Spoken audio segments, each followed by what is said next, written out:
Friends welcome back to my channel Gaurishan मम। तो friends अपनारा केमन आছেন आशा करब ভালো আছেন সুস্থ আছেন এবং হ্যাপি রয়েছেন। তো আজ আমার ভিডিওটি যে মায়েরা দেখছেন তাদের ক্ষেত্রেও আমি বলবো এবং আশা করব যারা দেখছেন না তারাও কিন্তু প্রতিটা প্রেগন্যান্ট ওম্যানকে অবশ্যই ভিডিওটি পৌঁছে দিন। ভীষণই ইম্পর্টেন্ট প্রত্যেক ভিউয়ার্সের কাছে প্রেগন্যান্ট ওম্যান বিশেষ করে যাদের ভীষণ পরিমাণে কোশ্চেন থাকে যে আমরা সারাদিনে কতটা কাজ করতে পারি এবং আমাদের কাজ করা কি ঠিক, আমাদের 7th মান্থ চলছে আমরা কতটা কাজ করব, 8th মান্থ চলছে আমাদের কাজ করার কি যাবে, মানের মধ্যে আপনি কতটা কাজ করবেন আর কতটা কাজ করবেন না। যদি ভিডিওটি আপনাদের ভালো লাগে তাহলে অবশ্যই একটা লাইক করে দেবেন, চ্যানেলটি সাবস্ক্রাইব করে দেবেন, পাশে থাকা বেল আইকনটি হিট করে নেবেন যাতে পরবর্তী ভিডিও দেওয়া মাত্রই যেন আপনার কাছে নোটিফিকেশন আগে পৌঁছে যায়। তো চলুন শুরু করা যাক আজকের। আগে কিন্তু অনেকেই বলতেন যে আমরা কিন্তু প্রেগনেন্সিতে অনেক কাজ করতাম, এখন কিন্তু মায়েদের মধ্যে সে স্টেমিনার নেই।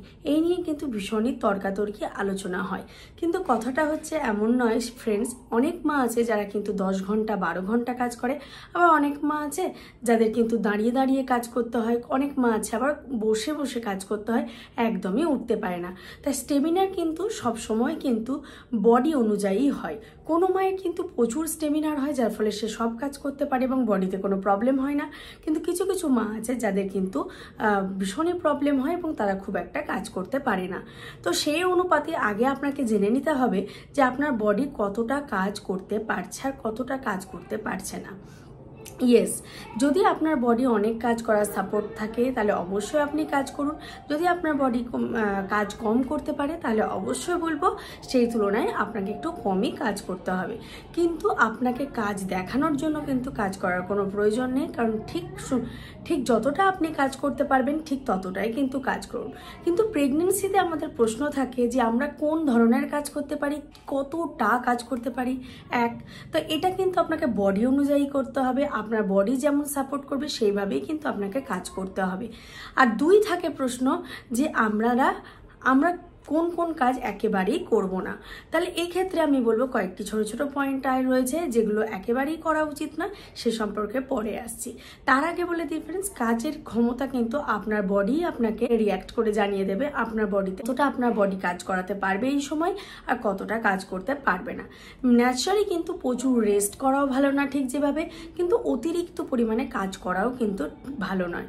তাই অবশ্যই বলবো অল্প অল্প কাজ করুন এবং অবশ্যই বলবো ফ্রেন্ডস কাজ করাতে এখানে কোনো ক্ষতি নেই, কারণ কাজ করলে কিন্তু আপনার বডি স্টেমিনার ঠিক থাকবে, আপনার ব্লাড সার্কুলেশন খুব ভালো থাকবে, আপনার ইমিউনিটি পাওয়ার বাড়বে এবং বাচ্চা ভীষণ ভালো থাকবে, সুস্থ স্বাভাবিক থাকবে। এবং বলবো কাজ অতিরিক্তও করা ভালো না, কারণ অতিরিক্ত কাজ করলে কিন্তু আপনার বডি হাঁপিয়ে যাবে এবং আপনি ক্লান্ত হয়ে পড়বেন এবং আপনি একদম এনার্জি লস হয়ে পড়বে এবং আপনার মাথা ঘুরতে পারে, নানান রকম প্রবলেম হতে পারে।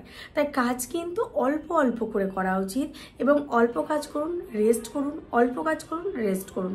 অতিরিক্ত পরিমাণে বসেও থাকবেন না, অতিরিক্ত পরিমাণে কাজও করবেন না।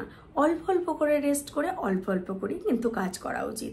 প্রচুর পরিমাণে যদি আপনি বসে থাকেন তাহলে আপনার কিন্তু বেবির মুভমেন্ট ঠিক হবে না, আবার ব্লাড সার্কুলেশনের দিক দিয়েও কিন্তু আপনার প্রবলেম হবে, আপনার ওয়েট বেড়ে যাবে এবং নানান রকম প্রবলেম হতে পারে, যেমন কনস্টিপেশন আসতে পারে, তারপর খাবার হজমের প্রবলেম হতে পারে। এই প্রবলেমগুলো হতে পারে অতিরিক্ত বসে থাকলে। কিন্তু যদি আপনি কাজ করেন, যদি আপনার অন্যান্য কাজ নাও থাকে, নিজের জন্য কাজ করুন, নিজের খাবার বানান, নিজের যে কাজকর্মগুলো করুন। অনেক মা আছে যারা কিন্তু বাড়ির বাইরেও কাজ করে 7 থেকে 8 ঘন্টা, তারপর বাড়িতে এসেও কিন্তু তাদের হোমের অনেক কাজ থাকে, তারা ইগনোর করতে পারে না, বাড়ির কাজকর্মও তাদেরকে প্রচুর করতে হয়। তাদের কিন্তু শরীর সুস্থ থাকে এবং তারা সেই কাজটা তাদের বডি অনুযায়ী নিতেও পারে।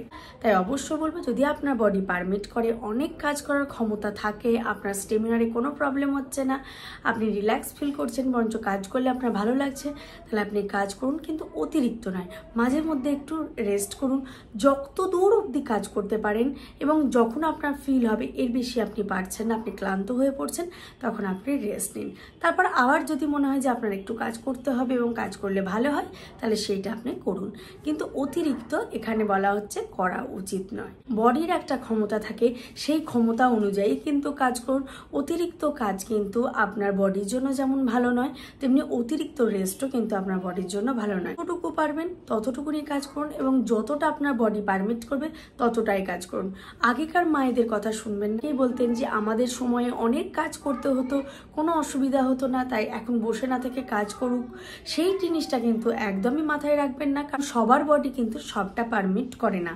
তাই আপনার বডি যতটা কাজ করতে পারে ততটাই কাজ করুন এবং আপনি বিভিন্ন ধরনের কাজ করতে পারেন। কুকিং থাকে সেটা করতে পারেন, আপনার জামা কাপড় কাচা, আপনার নিজস্ব যে অনেক কাজ থাকে, বাড়ি ক্লিন করা, এগুলো যদি আপনার সাপোর্ট করে বডি, অবশ্যই আপনি করতে পারেন, কোনো অসুবিধা নেই। কিন্তু সবটাই কিন্তু আপনার বডি অনুযায়ী করতে হবে। এক্সট্রা কিন্তু আপনার বডি অতিরিক্ত কিন্তু করবেন না, তাহলে কিন্তু বিপদ হতে পারে। যতটা আপনি নিতে পারবেন ঠিক ততটাই কিন্তু কাজ করবেন। এইবার আমাদের প্রশ্ন আসে যে আমাদের কোন কোন কাজগুলো একেবারেই করা যাবে না। তো সবার প্রথম আমি বলি ফ্রেন্ডস, কিছু কিছু ছোটো ছোটো পয়েন্ট আছে যেগুলো কিন্তু একদমই করা যায় না বা আপনাদের ইগনোর করা উচিত। যেমন বলবো, যদি আপনার পেট থাকে তাহলে পেটের ল্যাট্রিনটা আপনি পরিষ্কার করতে পারবেন না, কারণ সেখান থেকে কোনো রকমভাবে কিন্তু আপনার ব্যাকটেরিয়া যদি আপনার ভেতরে চলে আসে তাহলে সেটা কিন্তু অনেক বড় রোগের আকৃতি ধারণ করে, যেটা কিন্তু প্রেগনেন্সিতে একদমই ভালো নয়। তাই পেট থাকলে তার ল্যাট্রিন পরিষ্কার করার দায়িত্বটা আপনাকে কিন্তু আর নেওয়া যাবে না যদি আপনি প্রেগনেন্ট হয়ে থাকেন। 2 নম্বর বলবো, পেইন্ট করা। অবশ্যই বাড়িতে যদি আপনার পেইন্ট হয়ে থাকে বা আপনার বাড়িতে যদি কোনো পুট্টির কাজ থেকে, দেওয়ালের অনেক সময় দেওয়াল রং করা বা দেওয়ালের পুট্টির কাজ, এগুলো যদি থাকে তাহলে আমি সেক্ষেত্রে বলবো, দেখুন ফ্রেন্ডস, টুকুন টাইম আপনার কিন্তু একেবারেই সেই বাড়িতে থাকা যাবে না, কারণ ওর মধ্যে কিন্তু অনেক কিছু আছে যেগুলো কিন্তু আপনার বডিতে ইনহেলার হচ্ছে এবং সেখান থেকে কিন্তু আপনার বমি হতে পারে, আপনার প্রবলেম হতে পারে, কারণ কেমিক্যাল মেশানো রং থাকে ফ্রেন্ডস, সেগুলো যদি আপনি একটু হলেও নিঃশ্বাসের মধ্য দিয়ে যায় তাহলে কিন্তু আপনার বেবিরও ক্ষতি হতে পারে।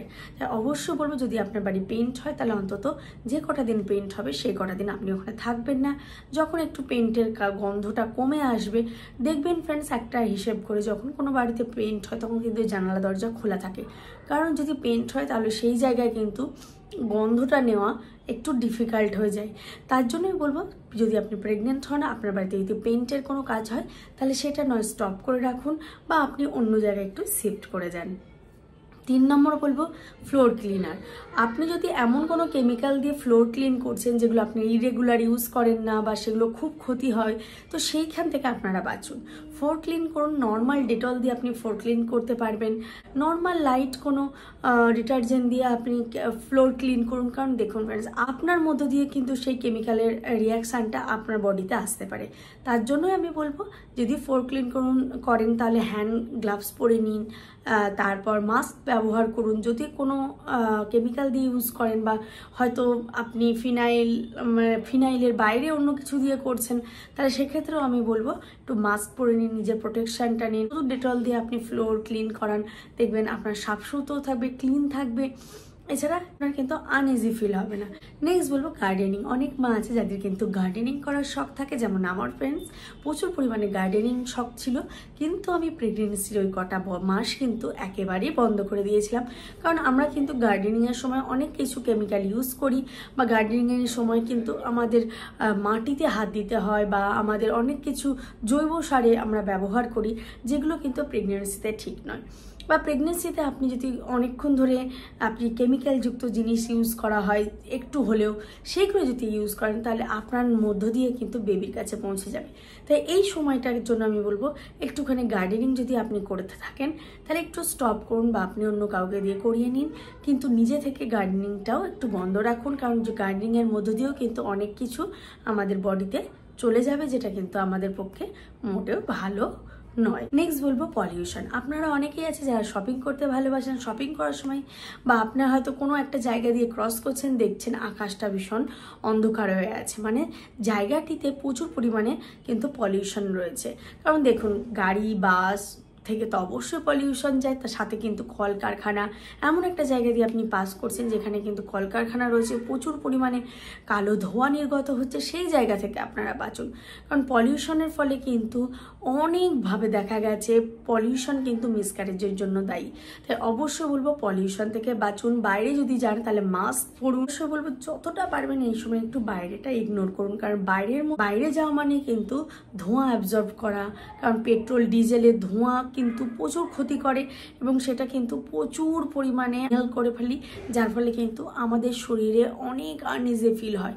কারণ আপনারা দেখবেন বাইরে যারাই কাজ করতে যায় তারা কিন্তু বাড়ি এসে প্রচুর পরিমাণে আনহেলদি ফিল করে। অবশ্য বলবো প্রেগনেন্ট মায়েরা বিভিন্ন রকম কলকারখানার ধোঁয়া, বাসের ধোঁয়া, পলিউশন থেকে নিজেকে বাঁচান এবং আপনারা হেলদি থাকার চেষ্টা করুন। নেক্সট বলবো সিঁড়ি ওঠানামা। প্রচুর মা আছে যারা কিন্তু দোতলায় হয়তো কামরা আছে, প্রতি 10-15 মিনিট অন্তর অন্তর ওপরে যাচ্ছেন নিচে যাচ্ছেন, এইটা কিন্তু বন্ধ করতে হবে। প্রেগনেন্সিতে খুব হলে আপনি 1 থেকে 2 বার যেতে পারেন, তার বেশি কিন্তু সিঁড়ি বা স্টেয়ার্স কিন্তু ওঠানামা করা উচিত না। স্টেয়ার্স কিন্তু বেশি পরিমাণে ওঠানামা করা উচিত না, বিশেষ করে 7th-8th মান্থে তো একেবারেই নয় বলবো। আপনি যদি ফার্স্ট টাইমিস্টার হন তাহলে আমি বলবো অন্তত সারাদিন 2 থেকে 3 বার করুন। কিন্তু যদি 7th-8th মান্থে থাকেন বা থার্ড টাইমিস্টারে থাকেন তাহলে অবশ্যই বলবো আপনি আপনার রুমটা কিন্তু নিচে শিফট করে যান এবং চেষ্টা করুন যতটা পারবেন সিঁড়ি ইগনোর করার। তো ফ্রেন্ডস, এই ছিল আজকের ভিডিও। আই হোপ গাইজ আমি বোঝাতে পেরেছি আজকের ভিডিও। যদি আজকের ভিডিও আপনাদের ভালো লাগে তাহলে অবশ্যই একটা লাইক করে দেবেন, চ্যানেলটি সাবস্ক্রাইব করে দেবেন, পাশে থাকা বেল আইকনটি হিট করে দেবেন। আর অবশ্যই বলবো এই কামগুলোই কিন্তু করবেন, আর যে কামগুলো বললাম সেই কাজগুলো কিন্তু একেবারেই করবেন না, কারণ যতটা পারবেন সেইখান থেকে কিন্তু নিজেকে দূরে রাখবেন। তো আই হোপ গাইজ আমি বোঝাতে পেরেছি আজকের ভিডিও। তো আজকের ভিডিও এখানেই এন্ড করে দিলাম। পরবর্তী ভিডিও খুব শীঘ্রই। ভালো থাকবেন, সুস্থ থাকবেন এবং হ্যাপি থাকবেন। Okay friends, bye bye. এরকম নতুন নতুন ভিডিও পেতে কিন্তু অবশ্যই আমার চ্যানেলকে জয়েন করুন।